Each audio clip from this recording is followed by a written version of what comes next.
heading south to join the massive efforts to prepare for the storm. About 40 first responders from the Philadelphia area are heading towards the storm with trucks loaded with equipment and resources. Well, this time last year, those first responders were deployed to help areas hit by Hurricane Harvey and then later by Irma and Maria. Joining me now to discuss Florence's path is the director of the National Hurricane Center, Ken Graham.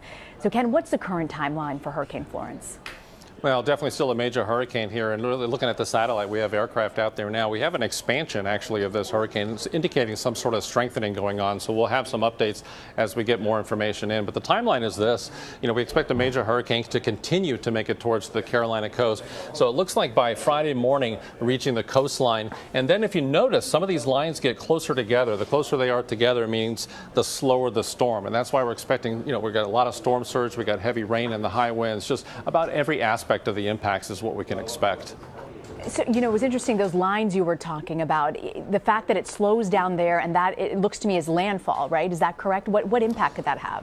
Yeah, the big one is, of course you're going to have that storm surge or life-threatening storm surge in some areas right along the path and to the right. But here's the deal with this. When you slow down a system like this, you not only get the dangerous storm surge, but when you sit that long, the rainfall totals start to accumulate. And in this case, a dangerous situation with some catastrophic rains, 15 to 20 inches. And I wouldn't be surprised to see some areas with 30. And by the way, for all the viewers, it isn't just a coastal event. Some of those totals along the coast, but look how far inland that we go with time. We get in Virginia, we get into North Carolina, and look, even up to Maryland and Delaware, we get some high rainfall totals. And when you get that high, it's just a dangerous situation. Talk to me a little bit more about that dangerous situation. Remind me again, I believe Harvey was about 35 inches of rain ultimately when it was all over.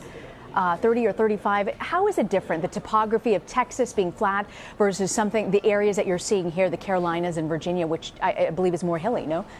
Yeah, every one of these is so different. It's really hard to compare. With Harvey, you had some areas with 60 inches of rain. But, this is a different area. So, we got a mountainous area. So you think about 20 to 30 inches with some of the terrain that you have. That could lead to really quick flash flooding, not just ponding of the water, but in this case with the terrain funneling that water into areas. So river flooding, you talk about every ravine, some of that could drain in these areas. Just very dangerous situations. And adding on the terrain, that just makes it even worse in this case. And there are still currently 3 other named storms moving across the Atlantic. How are warming ocean temperatures impacting this year's hurricane season? I'll tell you, we do. We're looking at trying to come up with, looking at some of these graphics. We're dealing with several. I mean, the ocean temperature is very warm. So you look at Florence ahead of it, very warm water that we have ahead and little in the atmosphere to stop it. So the forecast is for a major hurricane. But we're looking at Isaac potentially impacting some of the islands, Martinique, Dominica, as well as, potentially we got hurricane watches actually for some of those areas. So we're looking at that system. And believe it or not, another system, an area of disturbed weather here that could move into the Gulf, bringing some rainfall for the Texas coast as well. So we went from not too busy in August to really lighten up the tropical scope here in September. All right, Director of the National Hurricane Center, Ken Graham. Ken, thank you for joining us. Absolutely.